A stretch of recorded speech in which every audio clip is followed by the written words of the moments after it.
ಮಾನಸ ಸರೋವರ ಯಾತ್ರೆಗೆ ಹೋದ 4 ಜನ ನಾಪತ್ತೆಯಾಗಿದ್ದಾರೆ. ಯುಎಸ್ನಲ್ಲಿ ನೆಲೆಸಿರುವ ಬೆಂಗಳೂರಿನ ನಿವಾಸಿಗಳು ನಾಪತ್ತೆಯಾಗಿದ್ದಾರೆ. ಅವರು ಯುಎಸ್ನಲ್ಲಿ ನೆಲೆಸಿರೋರು. ಅವರು ಮಾನಸ ಸರೋವರ ಯಾತ್ರೆಗೆ ಅಂತ ಹೇಳಿ ಹೋಗಿದ್ದಾರೆ. 4 ಜನ ನಾಪತ್ತೆಯಾಗಿದ್ದಾರೆ ಅನ್ನುವಂತ ಮಾಹಿತಿ ಲಭ್ಯವಾಗ್ತಾ ಇದೆ. ಪ್ರವಾಹದ ಸ್ಥಳದಲ್ಲಿರುವ ಚೀನಾ ಎಂಬಸಿಗೆ ಹೋಗಿದ್ದ 4 ಜನ ನೇಪಾಳದಿಂದ ಮಾನಸ ಸರೋವರ ಯಾತ್ರೆಗೆ ಹೋಗಿದ್ರು. ಯುಎಸ್ಎಯಿಂದ ಅವ್ರು ಹಂಗೆ ಹೋಗಿದ್ರು. 4 ಜನ ಅಮೆರಿಕಾದಿಂದ ಬಂದು ನೇಪಾಳಕ್ಕೆ ಹೋಗಿದ್ದ ಕನ್ನಡಿಗರು ನಾಪತ್ತೆ ಆಗಿದ್ದಾರೆ ಅನ್ನುವಂತ ಶಾಕಿಂಗ್ ವಿಚಾರ ಈಗ ತಿಳಿದು ಬರ್ತಾ ಇದೆ. ಸ್ನೇಹಿತರ ಸಂಪರ್ಕಕ್ಕೆ ಸಿಗದ 4 ಜನ ಅವರ ಪತ್ತೆಗಾಗಿ ಈಗ ಮನವಿ ಮಾಡ್ತಾ ಇದ್ದಾರೆ. ರಾಜ್ಯ ವಿಪತ್ತು ನಿರ್ವಹಣಾ ವಿಭಾಗಕ್ಕೆ ಸ್ನೇಹಿತರು ಮನವಿಯನ್ನ ಮಾಡಿದ್ದಾರೆ. ನೋಡಿ, ಹಿಂಗಿದೆ, ಹಿಂಗಾಗಿದೆ ಅಂತ ಹೇಳಿ. ಅವರು ಅಮೆರಿಕದಲ್ಲಿದ್ದವರು ಮಾನಸ ಸರೋವರ ಯಾತ್ರೆಗಂತ ಹೇಳಿ ಹೋದವರು ನಾಪತ್ತೆಯಾಗಿದ್ದಾರೆ, ಸಂಪರ್ಕಕ್ಕೆ ಸಿಗ್ತಾ ಇಲ್ಲ ಅಂತ ಹೇಳಿ ಹೇಳಿದ್ದಾರೆ. ಬೆಂಗಳೂರು ನೇಟಿವ್ ಅವರದ್ದು, ಆದರೆ ಯುಎಸ್ನಲ್ಲಿ ನೆಲೆಸಿದ್ರು. ಅಲ್ಲಿಂದ ಅವರು ನೇಪಾಳಕ್ಕೆ ಹೋಗಿದ್ರು. ನೇಪಾಳಕ್ಕೆ ಹೋದವರು ನಾಪತ್ತೆಯಾಗಿದ್ದಾರೆ, ಸಂಪರ್ಕಕ್ಕೆ ಸಿಗ್ತಾ ಇಲ್ಲ ಅಂತ ಹೇಳಿ ಈಗ ಅವರ ಸ್ನೇಹಿತರು ಹೇಳ್ತಾ ಇದ್ದಾರೆ. ಇನ್ನು ನಮ್ಮ ಜೊತೆಲಿ ಮಾತಾಡೋದಕ್ಕೆ ಶ್ರೀವತ್ಸ ಬಲ್ಲಾಳ್, ನಾಪತ್ತೆ ಆದವರ ಸ್ನೇಹಿತ. ಯುಎಸ್ನಲ್ಲಿ ನೆಲೆಸಿರುವ ಕನ್ನಡಿಗರೇನಿದಾರಲ್ಲ, ಅವರು ನೇಪಾಳಕ್ಕೆ ಹೋದವರು. ನೇಪಾಳದಲ್ಲಿ ಈಗ ನಾಪತ್ತೆ ಆಗಿದ್ದಾರೆ. ಇವರ ಸ್ನೇಹಿತರು ಶ್ರೀವತ್ಸ ಬಲ್ಲಾಳ್ ಅಂತ ಹೇಳಿ. ನಮಸ್ಕಾರ ಶ್ರೀವತ್ಸ ಅವರೇ. ನಮಸ್ಕಾರ. ನಮಸ್ಕಾರ. ಯಾವಾಗ ಅವರು ಹೋಗಿರೋದು, ಎಲ್ಲಿಗೆ ಹೋಗಿದ್ದಾರೆ, ಏನಾದ್ರೂ ಅವ್ರ ಸಂಪರ್ಕ ಪ್ರಯತ್ನ ಪಟ್ಟಿದ್ದೀರಾ? ಯಾವಾಗ ಲಾಸ್ಟ್ ಕಾಂಟ್ಯಾಕ್ಟ್ ಮಾಡಿದ್ರಿ? ಹೌದು, ಅವರು ಕಳೆದ ವಾರ ಇಲ್ಲಿಂದ ಹೊರಟು ಮೊದಲಿಗೆ ಮುಕ್ತಿನಾಥಕ್ಕೆ ಹೋಗಿ ಅಲ್ಲಿಂದ ಕಾಠ್ಮಂಡು ಬಂದು ಕಾಠ್ಮಂಡುವಿನಿಂದ ಈ ನೇಪಾಳ್ ಮತ್ತೆ ಟಿಬೇಟ್ ಇದ್ದು ಬಾರ್ಡರ್ ಕ್ರಾಸ್ ಮಾಡೋ ಜಾಗಕ್ಕೆ ಬಂದಿದ್ದಾರೆ. ಬುಧವಾರ ಬೆಳಗ್ಗೆ ಅವರಲ್ಲಿ ನೇಪಾಳದಿಂದ ಎಕ್ಸಿಟ್ ಸ್ಟ್ಯಾಂಪಿಂಗ್ ತೆಕ್ಕೊಂಡ್ಬಿಟ್ಟು ಟಿಬೇಟಿಗೆ ಎಂಟರ್ ಆಗ್ಬೇಕಾಗಿತ್ತು. ಆ ಸಮಯದಲ್ಲಿ ಈ ಘಟನೆ ನಡೆದಿದೆ. ಒಟ್ಟಿಗೆ ಇಲ್ಲಿಂದ 11 ಜನ ಹೋಗಿರೋದು.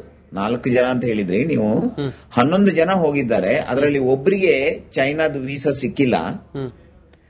ಉಳಿದ 10 ಜನರಲ್ಲಿ 5 ಜನ ಕರ್ನಾಟಕದವರು. ಆದ್ರೆ 10 ಜನ ನಮ್ಗೆಲ್ಲ ತುಂಬಾ ಬೇಕಾಗಿರೋರು. ಇಲ್ಲಿ ಅಮೆರಿಕದಲ್ಲಿ ಬೇರೆ ಬೇರೆ ಕಡೆ ಇರುವಂತ ಪುತ್ತಿಗೆ ಮಠದ ಬೇರೆ ಬೇರೆ ಶಾಖೆಗಳಲ್ಲಿ ತುಂಬಾ ಕೆಲಸ ಮಾಡೋರು, ಪುತ್ತಿಗೆ ಸ್ವಾಮಿಗಳಿಗೆಲ್ಲ ಬೇಕಾಗಿರೋರು ಇವರು. ಹಾಗಾಗಿ ಇದೊಂದು ನಮ್ಗೊಂದು ದೊಡ್ಡ ಆಘಾತ ಕೊಟ್ಟಿದೆ ಈಗ.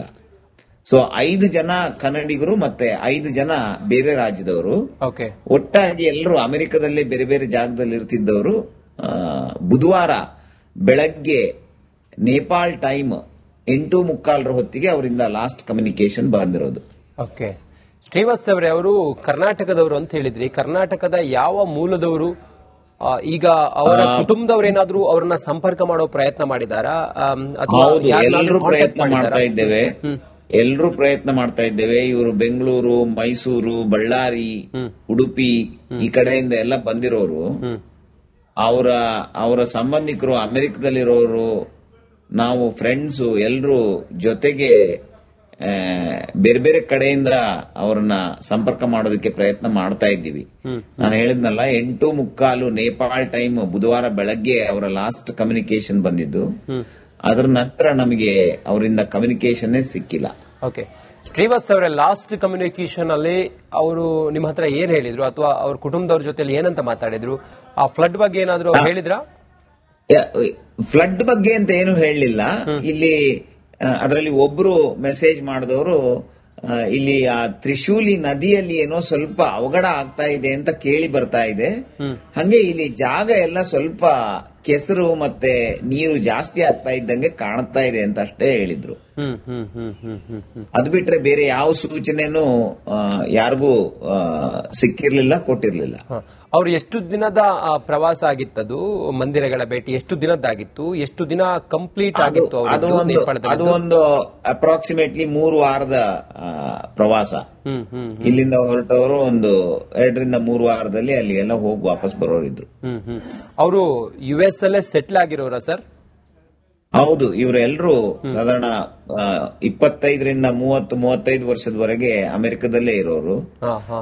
ಎಲ್ಲ ಒಳ್ಳೆ ಕಂಪನಿಗಳಲ್ಲಿ ಲೀಡರ್ಶಿಪ್ ರೋಲ್ ನಲ್ಲೆಲ್ಲ ಇರೋರು. ಈಗ ನೀವು ಕರ್ನಾಟಕ ಸರ್ಕಾರವನ್ನ ಏನಾದ್ರೂ ಸಂಪರ್ಕ ಮಾಡಿದೀರಾ?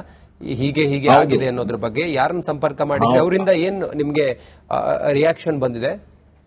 ಹೌದು, ನಿನ್ನೆನೆ ಕರ್ನಾಟಕ ಸಿಎಂ ಆಫೀಸಿಗೆ ಕಂಪ್ಲೇಂಟ್ ಲಾಂಚ್ ಮಾಡಿ, ಫಾರ್ಮಲ್ ಕಂಪ್ಲೇಂಟ್ ಲಾಂಚ್ ಮಾಡಿ, ಅಲ್ಲಿ ಅವರು ಅದನ್ನ ಅಕ್ಸೆಪ್ಟ್ ಮಾಡಿದ್ದಾರೆ. ಇದೆಲ್ಲ ಮಾಹಿತಿ, ಅವರ ಫೋಟೋಸ್, ಅವರ ಪಾಸ್ಪೋರ್ಟ್ ಡೀಟೇಲ್ಸ್, ಅವರ ಹೆಸರು ಎಲ್ಲವನ್ನು ಅವರಿಗೆ ಕೊಟ್ಟಿದ್ದೇವೆ.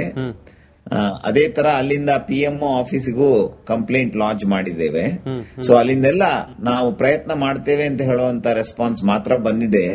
ಇಲ್ಲಿವರೆಗೆ ನಮ್ಗೇನು ಅದರದ್ದು ರಿಸಲ್ಟ್ ಏನು ಇನ್ನೂ ಸಿಕ್ಕಿಲ್ಲ. ನೀವು ತಿಳಿದಿರೋ ಹಾಗೆ ಪ್ರೋಗ್ರೆಸಿವ್ ಆಗಿ ಅವರನ್ನ ಅಲ್ಲಿ ಹುಡುಕಾಡೋದಕ್ಕೆ ಅಥವಾ ಸಂಪರ್ಕ ಮಾಡೋದಕ್ಕೆ ಯಾವ ರೀತಿ ಪ್ರಯತ್ನಗಳೆಲ್ಲ ನಡೀತಾ ಇದೆ? ನಾವು ನೇಪಾಳದಲ್ಲಿ ಒಂದು 2 ಟ್ರಾವೆಲ್ ಏಜೆಂಟ್ಸ್ ಅನ್ನ ಮಾತಾಡಿಸ್ಬಿಟ್ಟು, ನಮ್ಗೆ ಪರಿಚಯ ಇರೋ ಟ್ರಾವೆಲ್ ಏಜೆಂಟ್ಸ್ ಹತ್ರ ನೇಪಾಲಿ ಮೀಡಿಯಾದಲ್ಲಿ ಈ ನಿಮ್ ಜೊತೆಗೆ ಶೇರ್ ಮಾಡಿದಂತ ಫೋಟೋ ಮತ್ತೆ ಇನ್ಫಾರ್ಮೇಶನ್ ಅನ್ನ ಅಲ್ಲಿ ಲೋಕಲ್ ಮೀಡಿಯಾದಲ್ಲಿ ಹಾಕೋದಿಕ್ಕೆ ಪ್ರಯತ್ನ ಮಾಡ್ತಾ ಇದ್ದೇವೆ. ಅಲ್ಲಿ ಯಾಕಂದ್ರೆ ಇವಾಗ ಜನ ಎಲ್ಲ ಅಲ್ಲಿ ರೆಸ್ಕ್ಯೂ ಮಾಡೋದಕ್ಕೆ ಹೆಲ್ಪ್ ಮಾಡ್ತಾ ಇರಬೇಕಾದ್ರೆ ಅವರಿಗೆ ಈ ಇನ್ಫಾರ್ಮೇಶನ್ ಅವ್ರ ಕೈಯಲ್ಲಿದ್ರೆ, ಇವ್ರು ಕಂಡ್ರೆ ಇವರಿಗೆ ಬೇಕಾಗಿರುವಂತ ಹೆಲ್ಪ್ ಕೊಡ್ಲಿಕ್ಕೆ ಆಗತ್ತೆ ಅಂತ ನೇಪಾಳಿ ಮೀಡಿಯಾದಲ್ಲಿ ಇದನ್ನ ಪಬ್ಲಿಷ್ ಮಾಡುವಂತ ಪ್ರಯತ್ನ ಮಾಡ್ತಾ ಇದ್ದೇವೆ. ಈಗ ನಮ್ಮ ಸರ್ಕಾರ, ಭಾರತ ಸರ್ಕಾರ ಭಾರತದವರನ್ನ ಅಲ್ಲಿ ಸಿಲುಕಿ ಹಾಕಿಕೊಂಡವರನ್ನ ಕರ್ಕೊಂಡು ಬರೋದಕ್ಕೆ ಏನೇನ್ ಪ್ರಯತ್ನ ಮಾಡ್ತಾ ಇದೆ ಅನ್ನೋದ್ರ ಬಗ್ಗೆ ನಿಮ್ಗೆ ಪ್ರಾಥಮಿಕ ಮಾಹಿತಿ ಇದೆ? ಸದ್ಯಕ್ಕೇನೂ ಇಲ್ಲ. ಯಾಕೆಂದ್ರೆ ಸದ್ಯಕ್ಕೆ ಅಲ್ಲಿ ಯಾರು ಪರ್ಸನಲಿ ಅಲ್ಲಿಗೆ ಹೋಗುವಂತ ಪರಿಸ್ಥಿತಿ ಇಲ್ಲ ಅಂತ ಕೇಳ್ತಾ ಇದ್ದೇವೆ.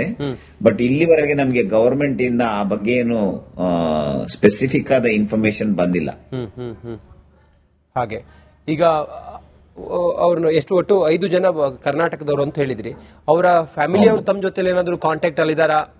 ಅವರೆಲ್ಲ ತುಂಬಾ ಈ ಸಂದರ್ಭದಲ್ಲಿ ಅವ್ರಿಗೆ ಬಹಳ ಏನ್ ಮಾಡೋದಂತ ಗೊತ್ತಿರೋದಿಲ್ಲ.